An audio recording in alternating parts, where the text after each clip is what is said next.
Good morning, and thank you for joining me on another episode of the Roundtable Talk Show. I am your host, Sharifa Hardy, and I have a very interesting show for you today. Lots of guests, lots of different backgrounds. But before I go ahead and introduce today's guest, I'm going to ask you to do what I ask you to do each and every day, each and every show, and that is to go out and be an evangelist for the Roundtable Talk Show.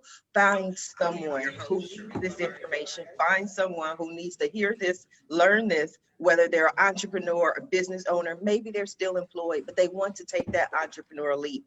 Have them tune in to the Roundtable Talk Show because we know that friends don't let friends miss out on the Roundtable Talk Show. So while you are finding someone to share the show with, I'm going to go ahead and introduce our first guest, who is Miss Tisha Foster. Tisha is the author of a book called My Journey with God Through Stiff Person Syndrome.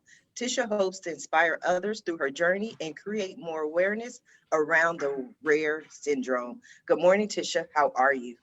Good morning, Sharifa. I am blessed. I woke up this morning. Yes. Amen. Hallelujah. Let's learn about your story, your journey. Tell us a little bit about yourself. Well, my name is Tisha Foster. I'm an author, I'm an ex-model, and I'm also the CEO of My Journey with God Through Stiff Person Syndrome. Brooklyn native, born and raised, and a mom of two sons. Well, what, may I ask, is stiff person syndrome? Stiff Person Syndrome is a 1 in a million rare autoimmune disorder. Occurs when your immune system identifies normal body tissues as harmful and begin to fight each other against each other. It also comes with other autoimmune disorders such as cancers, um, diabetes, thyroid problems, seizures. Yeah, those would be the things that. How did you discover that you had this syndrome? Whoa, it was a 2 year journey. Um, Multiple doctor visits, MRIs, lab work. It really took them 2 years because in 2009, I was basically the first person in this particular hospital that was diagnosed. No one knew about the disease, and it wasn't even designed for women. Stiff person syndrome was designed for men. Now they're saying stiff person syndrome. When I was diagnosed, it was stiff man syndrome. Mhm. So it wasn't even, they said it wasn't even designed for women. And they said the men that was contracting this disease was big men. Mhm. Here I am, 5'7", 170 pounds, and I developed this disease. And so, because it was so rare, and you said multiple doctor's visits, I'm pretty sure that for some time the doctors had no idea what was going on. Now, Okay, was it? Go ahead. I'm sorry. The first, they didn't know what was going on because the first diagnosis they gave me was early stages of Parkinson's. Mhm. Then it was, no, that's not what you have. After I go back, to do more lab. No, that's not what it is. And then they said, oh, you're in the early stages of MS. Mhm. No, that's not what it is. It literally took them 2 years to find what was going on with my body. My body was going through so much to where I stopped walking. I was no longer walking. And you're able to walk and everything now? Absolutely. I just wanted to know. I see you sitting in a chair. I'm like, congratulations. God is good. I can stand up for you now. Stand up, girl. Stand up, Tisha. God is good. God is good. Yes, I'm able to walk. I'm able to walk now.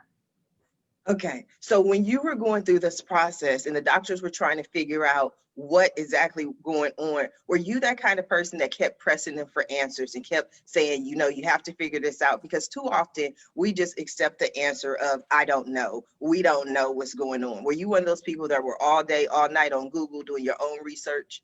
Oh my gosh. Yes. And the reason why is because I have two sons. And Mhm. when I started, my baby was 4. Well, 3. 3 when it first started. He was 3. And my body just kept going through all these different changes. It was becoming difficult for me to be a mom. And Mhm. that's what I wanted. So yes, I kept going and kept asking and kept calling and doing research and found out that the first person that contracted the disease was in 1956. And it Wow. was a man. Wow. It was a man. Mhm. Oh no, this cannot work. And then I'm like, the other first question was, well, the very first question was, is it fatal? Mhm. I have kids. Right. I can't leave my kids. Not now, God, no. And then they was like, they didn't know. They didn't even know whether it was fatal or not. They didn't know anything. So I started doing a lot of research on my own. Mm-hmm. Now, Tisha, I'm going to come back to you, but I'm going to go ahead and introduce our next guest because I have so many more questions for you. Our next guest is Miss Olivia Summerhill. Olivia is the founder of Summerhill Wealth Management. She works exclusively with affluent women, protecting their lifestyle throughout the divorce process. Olivia works closely with her clients, divorce attorneys, to give them the ammunition they need to negotiate the most advantageous settlements possible. Good morning, Olivia. How are Morning. you? I'm doing so well. How are you? I am fine. When I look at you, first of all, you look like a teenager. So let me just I throw know. that out I there. look so young. I know. It's a curse. But yeah, but aside from that, you don't look like someone who will be negotiating, wealth in divorces. How did you even wind up on this path? So great of a question. So everything I do, I'm such a type A personality. So everything I do is so calculated and planned. Obviously, I'm a planner in real life. So in my business and personal, I love to make sure I have everything in order. And so I was in wealth management for almost a decade. I know I look young, but I loved what I was doing. Very comfortable, cushy job, working with the rich, getting them richer, Mhm. working with mostly men, managing portfolios, almost $1 billion in assets, like just doing life, loving it. Mhm. And I realized that I kept having all of these females being referred to me that were divorced, and they don't need a retirement plan in 30 years. They don't need that help. They do Mhm. not need someone telling them, oh, you should do this in 30 years. They don't care about retirement. So I realized there's a huge need for someone who just got divorced, who was destroyed in that divorce. And every question I kept asking, it never came to a conclusion of, oh yeah, I had someone there next to me, because their divorce attorney isn't the financial expert helping them with finding hidden assets from their ex. So I decided to pursue my own business and help them throughout the divorce process. So within the divorce, helping them on their side within every single conflict financially, and helping make sure that they're not just intimidated, shaking their head, not getting what they deserve with finances, because that's what they tend to do when they're being belittled and not knowing what financial terms mean. And then post-divorce, helping them with the day-to-day. Because if you think about it, once again, they don't need a yearly plan. They don't care what happens in a year or 10 years. They need someone to help them with budgeting and the basics and the really money management of what is a credit card? What is a home loan?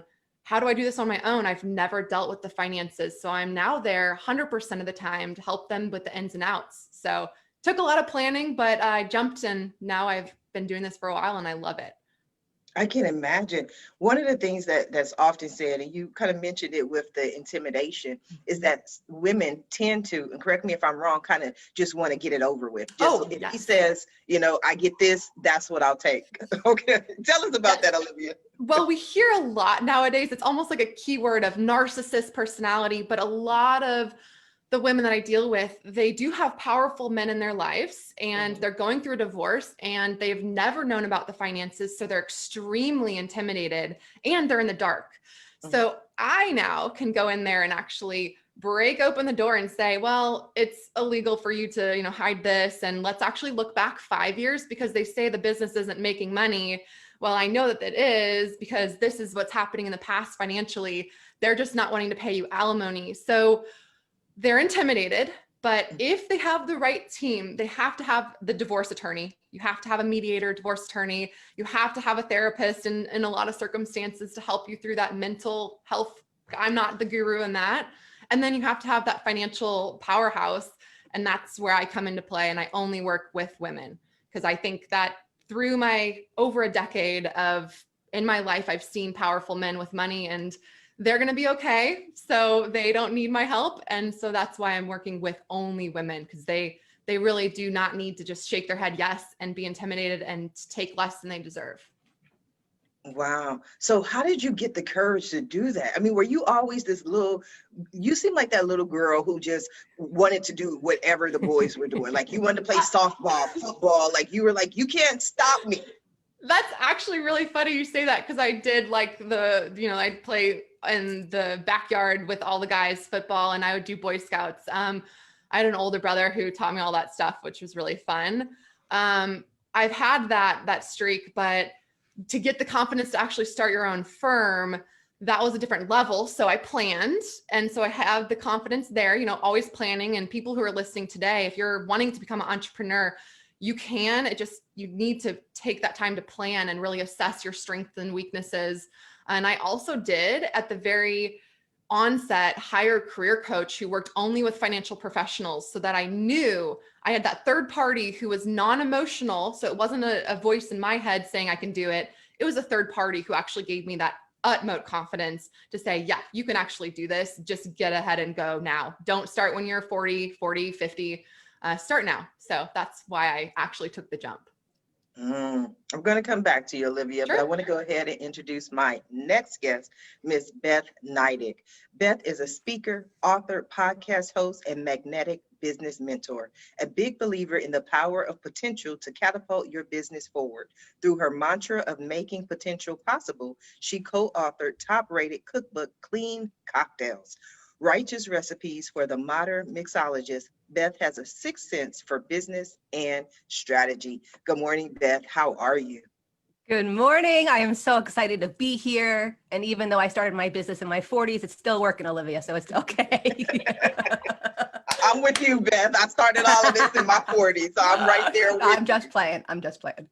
She's okay. Olivia's fine. She's not sensitive. Okay. Nobody's sensitive on the Roundtable Talk Show. That's what we do here. Let's go back. I'm very curious about this idea of clean cocktails, righteous recipes. When I think of cocktails, righteousness is nowhere in that sentence. So talk to us about clean cocktails. Well, Clean Cocktails came out of me being a nutritionist for 10 years. I was meeting with clients and they're like, great, I lost 20 pounds. Can I have a drink? Can I have a cocktail? Can I have a glass of wine? There was no information out there on how to really still enjoy your lifestyle while being on a healthy regimen. I met up with my co-author. We both loved the idea. We were both hearing the same things, and we got the book published. The end of 2017, it came out. We had amazing press like Oprah, Good Housekeeping, Better Homes and Gardens, a crazy press. And through speaking to people and understanding what was going on with them, I now help people with their publicity. So I'm a publicity strategist, where I make sure the foundation of your business is really solid so you can layer on that visibility. Because I have a quick story. So I was a Dr. Oz blogger, not with the cocktails yet, but with healthy living. Went onto his show and did not have an opt-in on my website. Like, does everybody know what that means? That means the thousands and thousands of people that went to my website, guess what I got? No emails. So now I help people make sure that doesn't happen. All the while, I still promote my book. I make cocktails all over the TV, all over streaming, all over the internet, to really bring my passion to light, but also work in my business. Okay, so you didn't have a cocktail for me this morning? Nothing to whip up? We have to do it after noon next time. It's 11:15 here in Jersey. I don't usually do morning cocktails, but there are 3 amazing Bloody Marys in here. So next time, babe, that I'm on, we'll have some Bloody Marys. Okay, so what makes these cocktails conscious? Is it a different recipe or is it just the spirit of the idea? No, so they're healthy cocktails, meaning that they're low in sugar and there are no chemicals, no process. It's all cocktails made with fresh vegetable and fruit juices, herbs, spices, and even a little bit of kombucha. So honestly, it's all your favorite cocktails, just made without those harsh chemicals, the syrupy sugars. And you remember when you'd have 2 or 3 cocktails out at a bar and you'd kind of feel sick in the morning? That was the sugar. So we've removed the headache and the migraine and the hangover from enjoying your healthy cocktails. Wow, especially in this lockdown, I think I'm gonna have to order me a copy of your book because I'm gonna need it in a couple hours. It's only 8 o'clock here. So you know what I mean? In a few hours, I'm gonna need me a cocktail. So I want to take a look. Do you have recipes on your website? I do. And if you Google Beth Nydick cocktails, there's a lot of recipes that come up. I'm making one tonight. The new one that I've been making, it's called the Mezcal Paloma. Grapefruit juice, lime juice, mezcal, and a little bit of honey syrup and a little seltzer to top it off. And I like to put a nice sprig of rosemary in there. Wow, I like it. I like it. Now, what inspired you to write the book though? It was really the my clients and my friends' clients telling us all about how they wanted to have a cocktail. I was a bartender in college, so a lot of the recipes are actually from what I used to make for myself. But it goes back to I was having friends over and they were like, "Oh, are you making that cocktail?" And I was standing in my house and I looked around and I was like, more people need to know about these cocktails, thinking like, let's make a blog. But after I told the third person and they freaked out about how amazing that would be, I was like, this is a book. This is a book idea. And I knew it was a good idea because everybody I spoke to told me it was a good idea. And that's the way that I got a book agent. You know, I don't have 50,000 followers or $50,000 to throw at a book, but I could connect with an agent who knew what was going on in the trends for 2018 when the book came out. And it did really well because it connects and it still connects. I really think it's timeless. Yes. Beth, I'm going to come back to you, but I want to go ahead and introduce our next guest, Ms. Megan Tachi. Megan is a content strategist at Simple Texting. She has been recognized for her creative content development, which she oftentimes rattles the status quo. With a background in nonprofit marketing, Megan has since shifted her professional focus into the ways SAS can create intuitive solutions across all industries. Good morning, Megan. How are you? Good morning. I am humbled to be with so many great minds like this early in the morning. It is a pleasure. I know that feeling well. You know, when you think of people and you talk about the imposter syndrome, sometimes I'm like, can I actually sit in this seat and have this conversation with so many people? So I get it. Megan, tell us a little bit about yourself. Who are you and what do you do? Absolutely. Great question. So I am a bit of an oddity because I am in the software as a service field as someone who came with zero tech background whatsoever. Baseline millennial, people like to assume that the internet is your playground, but I was someone who was really, really new to this. As you mentioned, nonprofit is where I came from. And something that I noticed over time is that it's a huge misconception that nonprofits don't have any money, the shoestring budgets. But what I did start to learn is that we don't have the resources to throw something at the wall and see if it sticks. We really have to nail it on the first try. And as I found myself working towards digital solutions and nonprofit, I realized there's really no opportunity here for people to get in on a baseline level and have the same access to software that, you know, these Fortune 500 companies have on a scalable level that, you know, a nonprofit can access. So that's how I started getting into really finding what software solutions are out there that can assist anyone from a small business to a Fortune 500. And that's how I landed at Simple Texting. Simple Texting is a fantastic organization just to begin because they have really great minds that come from a lot of different backgrounds. And essentially finding myself there, I realized texting and email marketing, I know as Beth said about opt-in, I realized that there's this huge world of the way that we're communicating that isn't necessarily gated by people that are industry specific, budget specific. It just was this playground that I got to get involved with that taught me so much about software, so much about the future of technology and how we communicate. And from there, it's just kind of exploded into giving me the opportunity to share software with people who aren't necessarily tech focused. I mean, I've gotten my own family involved in their family business. And to me, that's the baseline of success. If I can explain how to get my mother loaded up on software, then I know it's a product that pretty much anyone can use. I want to talk to your mom. That's what I want to do. I want to ask her feedback and see what she has to say. Oh yeah. I mean, she's, I love her to death, but she actually just learned what copy and paste was this year. She used to write it down on paper and retype it. So it's been a year of growth across the board. Were you quarantined together? Did you have a lot of time to teach mom new things? We were not, but you know, Zoom has been our best friend. And so a lot of education over Zoom. And recently I started getting into webinars with simple texting this year. So having her join in and learn things from there step by step, it's been an interesting year for digital communication, no doubt, I think, across the board. How long did it take you to teach mom how to Zoom? Well, if my mom is asking, it took me, you know, it was simple, but I'd say like 2 weeks before everyone was off of mute and communicating perfectly. No, I'm not trying to get you in trouble. I'm just curious because I always talk about, I really believe that had it not been for COVID, the success of the Roundtable Talk Show would never have taken off the way it did. Because prior to this, you meet so many people say, oh, I don't Zoom. I only network offline. You know, I don't even do any of that technology. And now all of a sudden, everybody is on Zoom. Everybody's, you know, doing these little calls, but it still takes time. And for me, the whole Ask Sharifa brand started back in the 90s when I built my first website, and people would say, oh, Sharifa built her website, build mine. Sharifa marketed her website, market mine. But I had a lot of clients, you know, that was back when Yahoo Instant Messenger and things were huge. But all I really did was just kind of hold their hand and go, click next, click next, click next, you know, but it was just that security of me being there because this is an unknown world for them. Mm-hmm. And that's the thing. And that's really what I want to share with everybody is that you do not have to be an expert. You do not have to be a developer to reach these sorts of, you know, communication plateaus with digital solutions. It's really about finding your niche and finding what program is going to walk you through it. And a lot of the time it's just a matter of clicking next, going through, watching a 5-minute video, and boom, you can figure it out. So it's really about empowering people to feel confident in what they can do on the computers, because I think it's an industry, you know, for women, for people that don't have as much of a budget. It's been gate kept essentially to think that you can't access these things and you can't do it by yourself.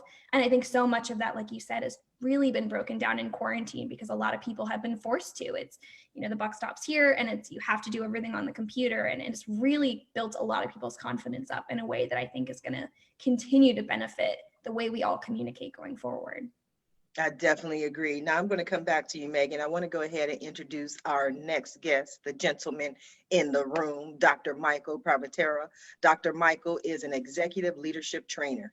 As president of Motivational Leadership Training, his focus is on improving organizational effectiveness and enhancing individual success. He has trained over 1,000 executives. His executive leadership certification runs 18 hours and covers 6 factors of leadership. A new specialized 3-hour executive certification is now available. Good morning, Dr. Michael. How are you? Doing great. Thanks for having me, Sharifa. This is a wonderful show, and I'm glad to be here.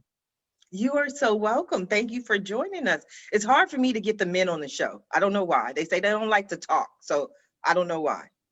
Well, I'm a social media expert, so I know what's the right thing to do, and the right thing to do is to be here and to be seen. And as I think it was a great actor that said, somebody said, it's good to see you. And he said, it's good to be seen. Oh, wow. I like that. I like that. Might have to incorporate that into some of the shows. You're a social media expert. How does one become a social media expert? Well, it's a circular reasoning. I look out for reporters and podcasters such as yourself. And what I do is I pitch them And then when they look at me, they look at my website and they see that I had about a bunch of other reporters and a bunch of other podcasters. So then they say, I want to be on that website. I want to be part of that. And by the end of today, this will be on my website. So the next person that looks at me will say, oh, Mike was on the podcast with Sharifa. Let's put Mike on our podcast, and it will be on his website. Plus, you know, looking at LinkedIn and Facebook and making sure you're at Twitter and doing everything that is necessary to reach as many people as you can. As you said, there's a lot of people during COVID-19 that are coming out of the woodwork. There's single people that don't want to be single anymore. There's people looking for significant others. There's people looking for opportunity, entrepreneurial opportunities. And a lot of us didn't want to be in the camera. We didn't like this kind of thing. I see myself in a little box, but now we're hams. We're all over it. We're like, hey, you know, look at this. Let me show you my book on happy-go-lucky. You know, look, I have a coloring book. And, you know, we're not shy anymore. And you must see that from the beginning of the year to now, where you got people like you do today that are willing to showcase themselves and what they're doing, only to help other people do the same. Yes. I mean, I've seen the transition. I launched this show on the 30th of March. And I think back then we were all like, I don't know what to do. Now we're more like, let me tell you what I've done. So what are some of the things that you've done to pivot in your business and still remain in business? Well, one of the things, my motto is to give the store away. And if you give the store away, you'll always have customers willing to buy. And that's my motto. So let's say, for instance, with Level Up Leadership. So this is Level Up Leadership. And this is a book you could read and it'll help you become an executive leader or an aspiring leader. But then I add a workbook, which is free. And then I just wrote a trainer's manual for this book. So you could get the trainer's manual, and for under $50, and I'm not trying to sell anything here, although it's social media, so we're always selling. For under $50, you could start your own training program. But you don't really need me. You just buy the books and you read them. And you just go out there, and if you have the wherewithal to get in front of HR managers, you could train. And anybody could train and do webinars now with COVID, and come in May when St. Patrick's Day, the new St. Patrick's Day, the one that was closed, the new St. Patrick's Day becomes opened with the vaccine, there'll be a lot of people out. You know, there's going to be the roaring COVID-19ers.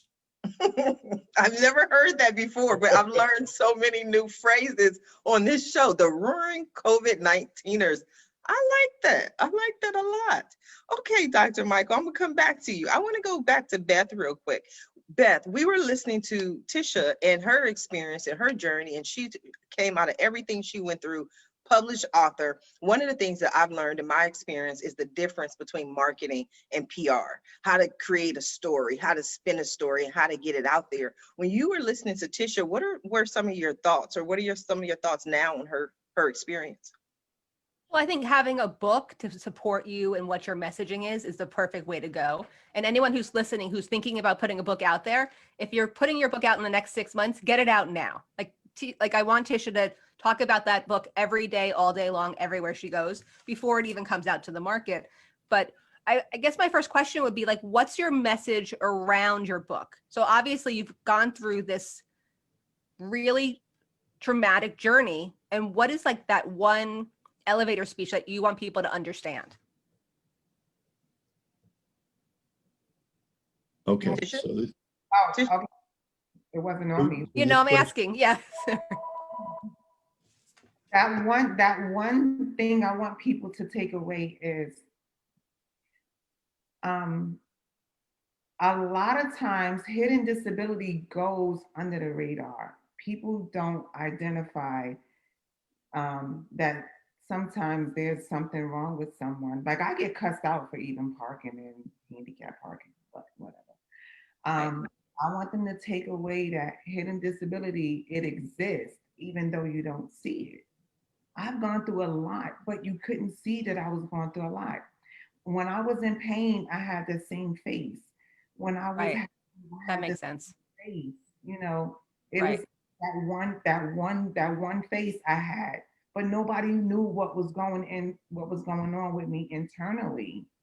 Right. So your overall message, it sounds like, would be like you want people to take a beat before they judge. Exactly. Right. So your message is not only about wanting people to understand that this is a disability and this is something that people deal with. You know, I thought you were going to go make sure that you push if you think something's wrong with yourself. So I'm really excited about this different opportunity to think of it differently, but really going out there in the media and pitching stories and writing articles about taking that time to understand what other people are going through, and then weaving in your own message so people relate with you, right? That know, like, and buy, so that now they know you. Now they're going to like you. She's so strong. She's amazing. I can't believe she went through that. She was a model, and then they look at you now and you're amazed. Like, you're fantastic.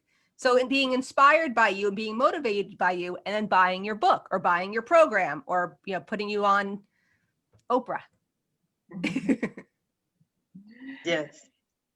That's a little bit of how I work. I really look to see what the messaging is behind the branding, meaning like if you have, these are AirPods, but what's the messaging behind your AirPods, right? It's not just listen to good music. It could be, connect with your friends and listen to the same music, or be in a space where you can be by yourself, but with your family, because we're getting a little crazy of each other. It's looking for those stories around it and not actually like buy my product. Does that make sense? Yes, absolutely. Absolutely. Yes. No, Dr. Michael, when we were talking about Tisha's message, I saw you had something to say. What were some of your thoughts? Oh, that's excellent. Yeah, I think that most people, everyone, should think about writing a book and avoid the naysayers. There's a lot of people that are going to say, what's your followership? How many people know you? Who's going to read it? It's just like nowadays, you used to hand somebody a business card. Now you hand them your book. And then if they like the title, they like the cover, they leave it on their desk and they impress someone or impress themselves. And the thing is that there's so many different outlets for books right now.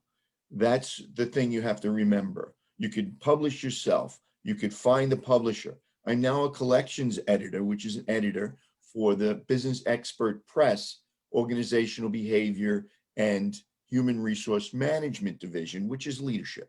And basically what I do is I get people to pitch me, and then I see their product. You could build an entire business with just one book, and you give it away. Again, remember, give away to store, because people want to know, why should I buy your book? Well, you buy my book, you get a 43-page workbook, but you don't even have to buy my book. Just look at the 43-page workbook, even in the coloring book for children.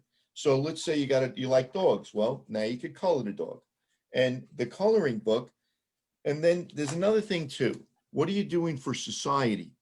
And that's the big thing.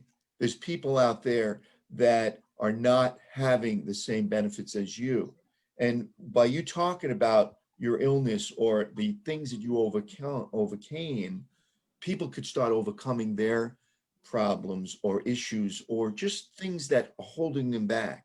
So for instance, I help the Tanzania Eastern African orphans, and I have their names in my book. So even if you don't buy my book, if you look on Amazon, pick a kid's name and send them a Dr. Seuss book.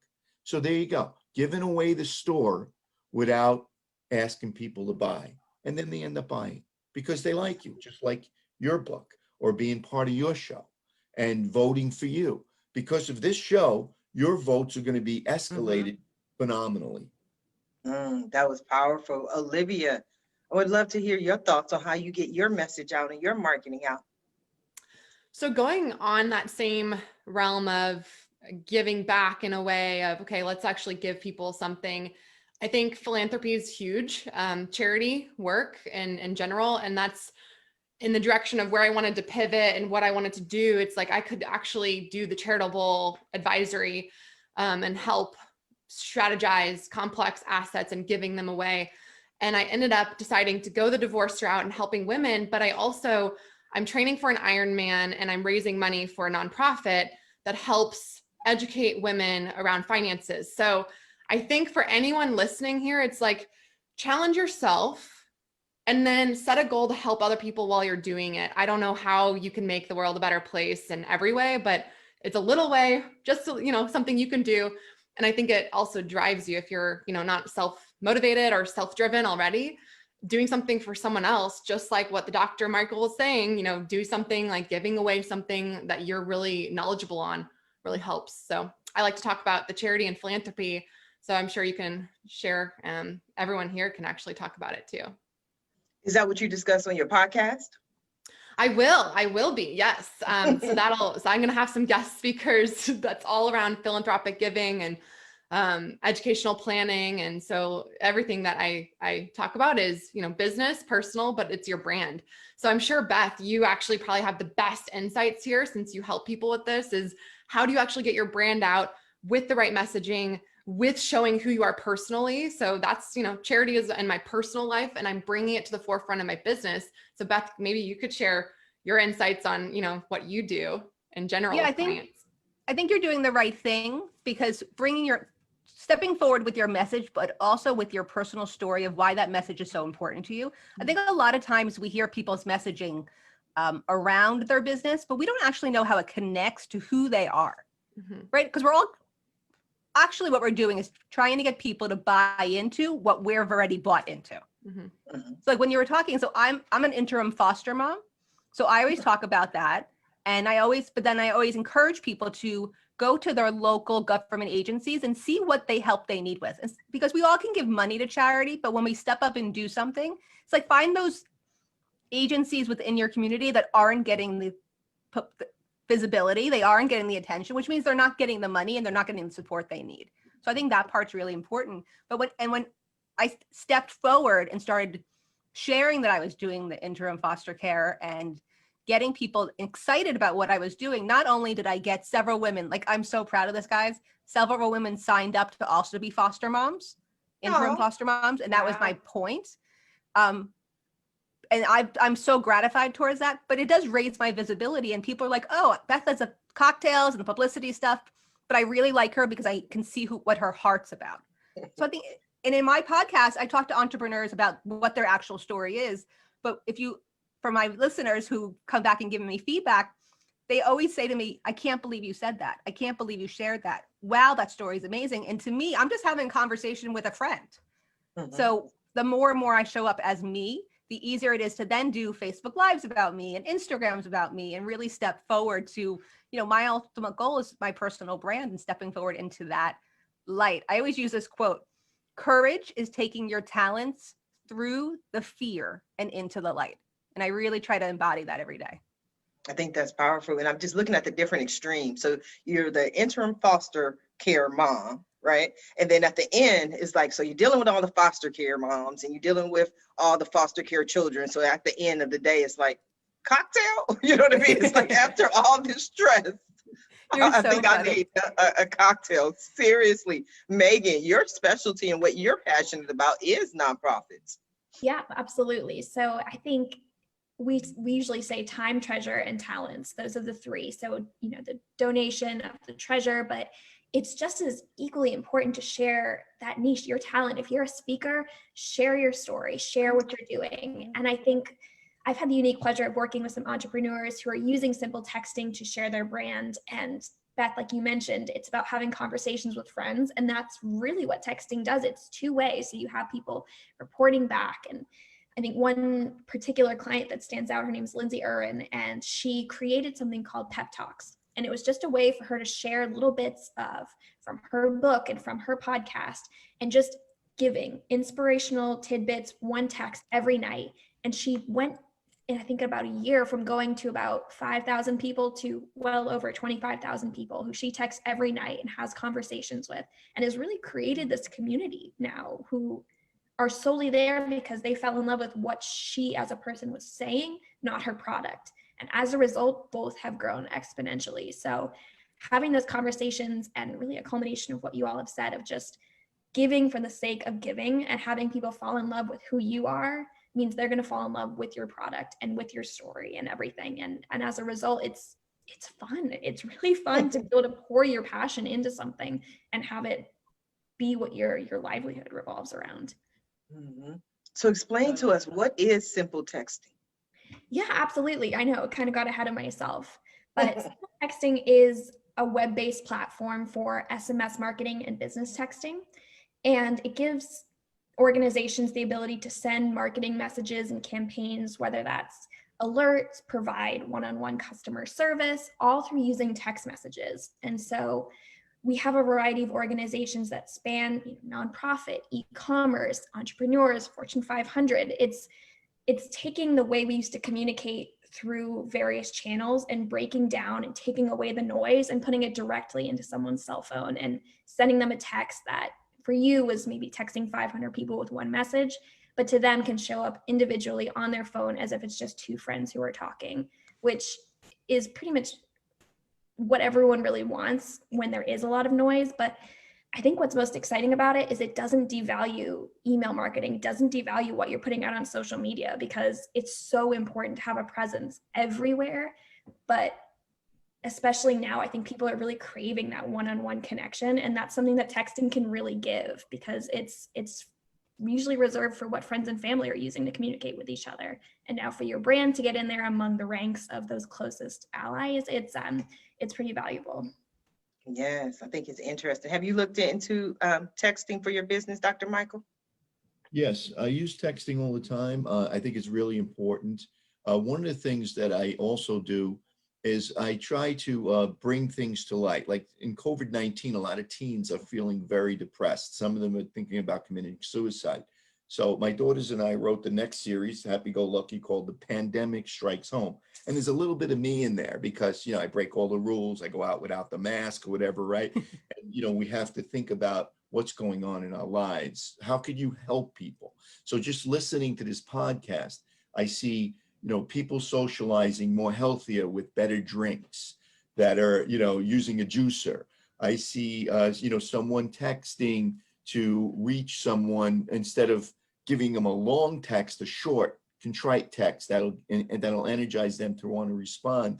I also see a lawyer sitting there saying, hey, this woman's been oppressed, and we need to make sure that this woman gets what she deserves. And, the law will say, marry 20 years, you get 20 to 40% in alimony. Don't think that somebody could try to get around that. There's no way of getting around that. Both lawyers know the law. And then you look at someone that has broken through, a model, beautiful model that was at one point not able to stand up is able to stand up. It reminds me of Truman standing up after World War II. It's like something that is amazing. You're just giving it away. And through texting, what you could do is you could just, no more calls, no more robocalls. Just make sure you reach somebody with a short, contrite text and see if you get an answer. And if you get an answer, then you know you reached them. I think you just did a commercial for everyone. I didn't see a Ask Sharifa Hardy commercial in there though. Michael's looking for a job. Simple texting. Give us the call. Megan says she is hired. What do you think of that, Olivia? I think that's great. I think that's awesome. He threw you in there, the lawyer looking for saving the women. I was like, yeah, that's kind of cool. When you think about it, right? So you're looking at somebody like this. A lot of women right now are feeling oppressed, and their husbands may be telling them that you're not going to get anything. I have everything. And then two lawyers will get together and say, what are you talking about? She gets 20% of everything you get a year for the rest of her life, And it's so simple, but everyone's feeling like, oh no. And then if you get on the phone and say, just call me, and you just talk to him for 10, 15 minutes free, you're giving the store away. And then you know what? By the time that phone call's over, you're going to get an inquiry for another job. Mm-hmm. I like that. I want to go over to Tisha real quick. When you wrote your book and when you launched this journey, what made you decide that because we're talking about women being oppressed and that sort of thing. How did you know that you can go out and take this next part of your journey? Faith. Step that on faith. Okay, but I mean, was it easy for you? Was it difficult? I mean, because you have medical challenges and now you're on this journey to promote a book and get your book out there. Right. It was difficult. And and still today, I need assistance occasionally. Mm-hmm. As far as walking, like I would never use a cane because I didn't feel stable. I would never use a walker because I didn't feel stable. I felt like with a cane and a walker, I was a faller. So I felt like even though I was lightweight, it wasn't gonna hold me up. So I would use human people as a human crutch. And I would always just hold on to them. But when Yeah. you're holding on to them and you're feeling all these things, what makes you go, this is a good time to write a book? Well, the book was written in 18. Mhm. And I feel like the same thing. COVID was like a gift and a curse for me Mhm. because I was sitting on it, wasn't doing anything.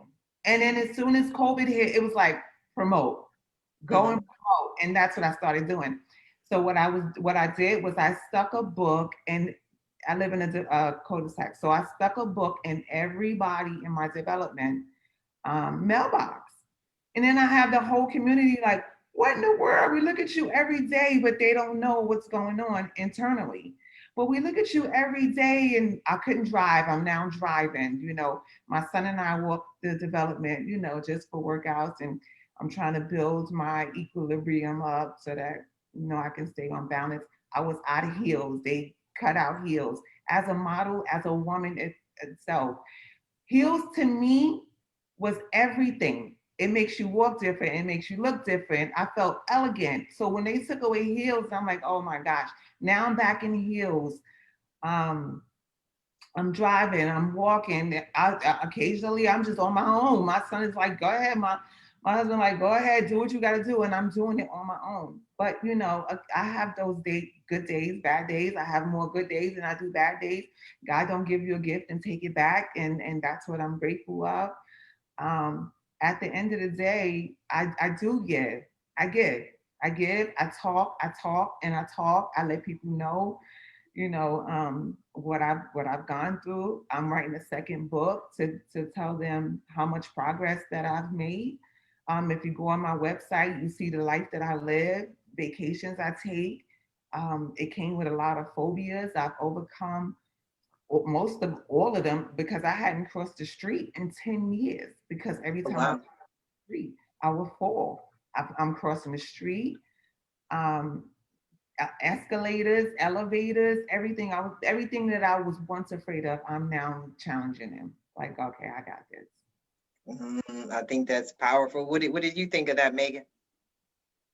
I think everything you say is just this soundbite of strength and fortitude. And I mean, I'm surprised you haven't written a book just from this conversation right here. I'm on Amazon right now looking to purchase it. Yes. Beth, your thoughts?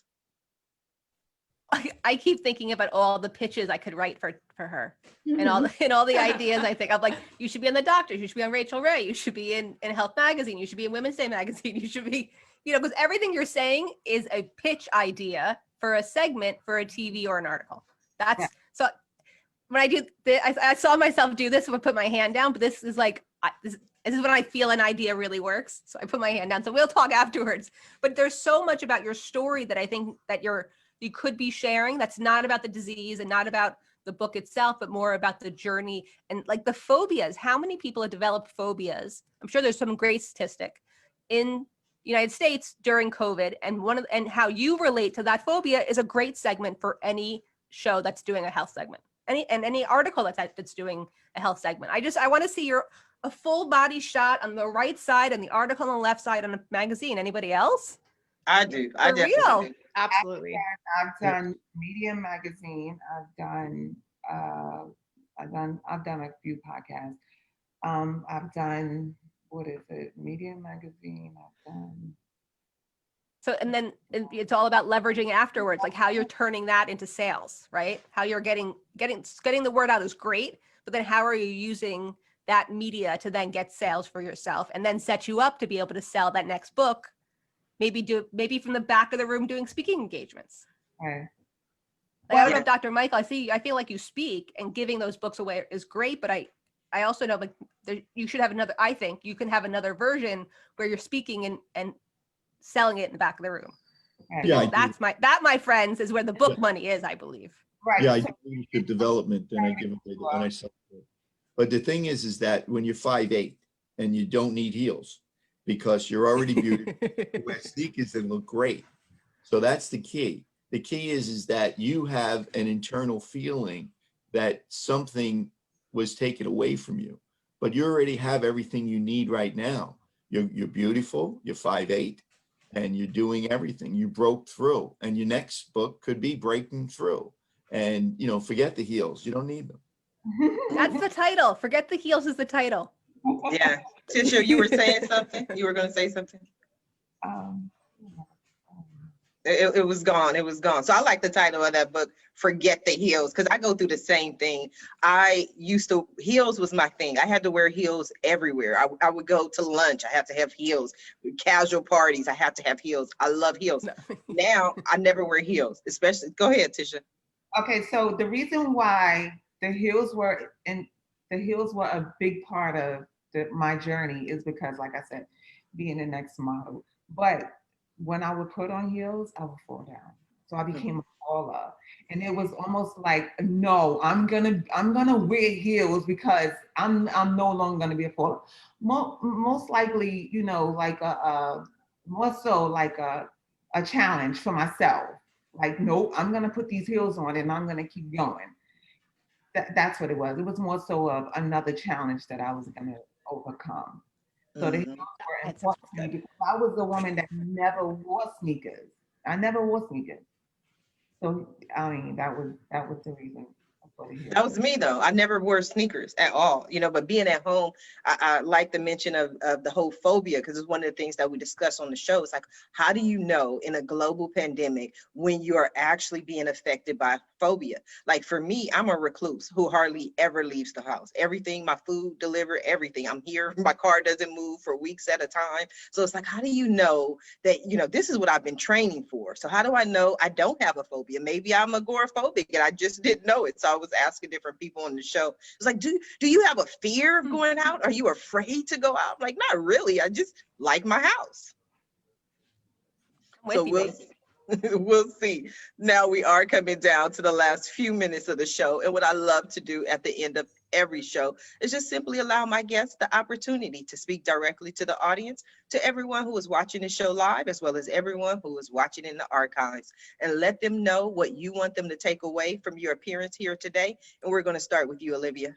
I think overcoming challenges and doing what's best for you and breaking through. I think Tisha, you kind of stole it there. That's what I'm taking from it. And how can people find you if they're interested in your assistance? Summerhillwealthmanagement.com. So Summerhill Wealth. For the women, for the ladies. Yep. Yeah. If men reach out, plenty of men reach out because I can help them, but I will turn them down. So Thank you, Olivia. Megan, what do you have for us? Yeah, so I think my biggest takeaway would just be share your story and give it a try through texting. There's a lot of ways to communicate with people, but this is a really great opportunity to personally reach out to your stakeholders. And because accessibility is one of the biggest things that we promote at Simple Texting, 2-week free trial, no credit cards, no commitments, nothing, just to experience it, try it, see if this is a way that you want to reach your audience, because they can tell you if they like it and they can tell you if they prefer something else. So www.simpletexting.com, give us a try. You'll see a lot of articles I've written on there, and just 2 weeks, give us a shot. And I think you're going to really like the way it puts you in contact with people. So what do you do? Upload all the numbers like in a file?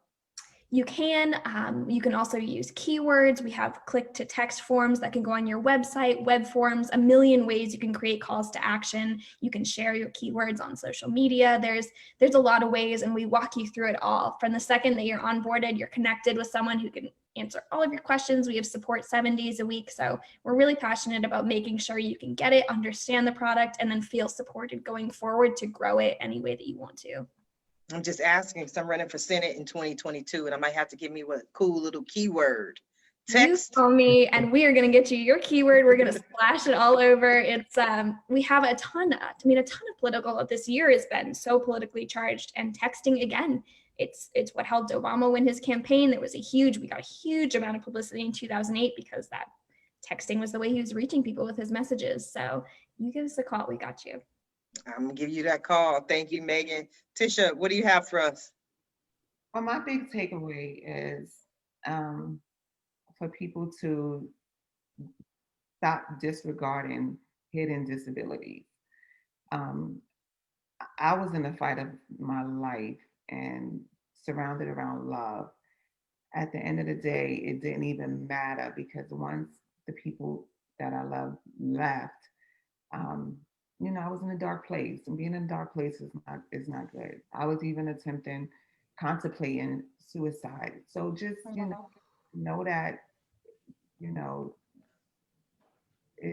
life is worth living, and Oh, I love it. If you pick up the book, I've gone through a lot, but if you look at me today, I want people to look at where I am today.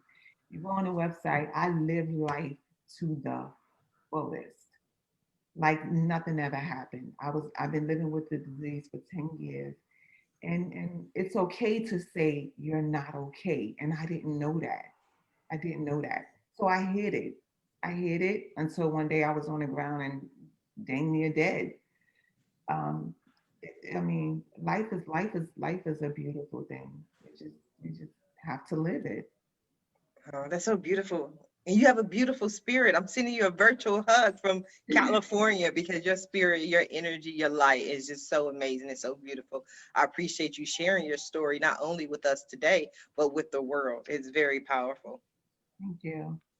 Dr. Michael. Well, I got to say, I agree with you. Tisha is one big hug. That should be the name of the next.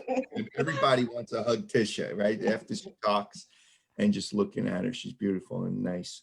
My idea is that you really got to go on your strengths. Forget about your weaknesses.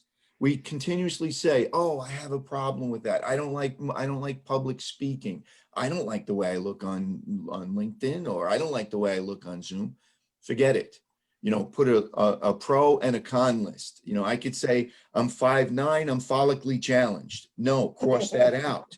You say, going on my strengths. I'm Dr. Mike Pravatera. I'm here, a leadership trainer. I'm going to help you be a great leader. So you're a great wife, a great husband, a great friend, a great significant other, and your children look up to you. Your followers look up to you, and people will want to be around you because, like Tisha, you want to be magnanimous. And to be magnanimous, you have to go on your strengths.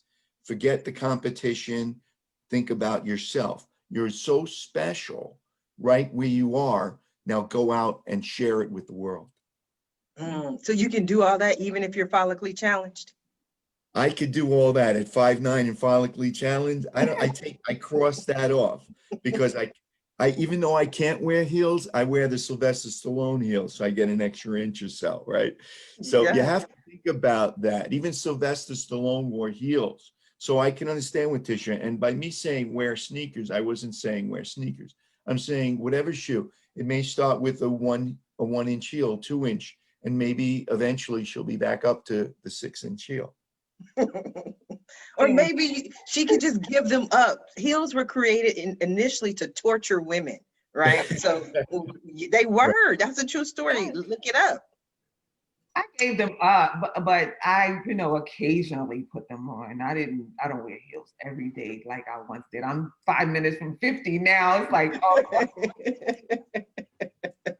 Beth, what do you have for us? Well, if you're interested in the cocktails, clean cocktails, righteous recipes for the modern mixologist, I ask everybody to please call their local bookstore to get a copy first before you go to Amazon, because we need to support those local bookstores. Yes. And, I think that the conversation we had with today was really fantastic, because not only was it around giving back and being open, but it was about thinking about your story and how that can help other people. I don't believe that Tisha even understands the amount of storylines that she told us while she was talking to us. So have a conversation with somebody, figure out what your story is, and then telling your story to the world. I think about it this way. You're actually doing it as disservice if you're not out there shouting from the rooftops, because helping one person is so important in life, and publicity for me is the way that I do it. So if you're interested in getting publicity for your brand, please visit me at bethnydick.com. and listen to my podcast where I interview entrepreneurs, where I take them off a pedestal and onto a bar stool next to you. It's called Behind the Spotlight and available on all platforms. I'm gonna have to go sit on that bar stool and talk about my journey. That's gonna I get would love the that. texting from Megan. Talk about the Senate over there with Beth. We're gonna make it happen. I wanted to thank you all for being guests on this morning's episode of the Roundtable Talk Show, and I especially want to thank everyone who tuned in to watch the show live, as well as everyone who is watching it in the archives. Just because you didn't catch the live show does not mean you're not important. That we don't need your support, because we do. Please go ahead and share the show, but don't just share the show. Don't just watch the show. Please support our guests. Visit their websites. Their information is in the Facebook post. Follow them on social media. Reach out to them. Connect with them. And when you send that message, please let them know Sharifa Hardy says hi. Now, if you're interested in more ways that I can help your business, or maybe you want to pick up your tickets to my New Year, New You 2-day teleconference on December 29th and 30th, or maybe you want to be a guest on the Roundtable Talk Show, please visit my website at asksharifa.com. Until tomorrow morning at 8 a.m. Pacific, everyone have a safe and a blessed day. Bye now.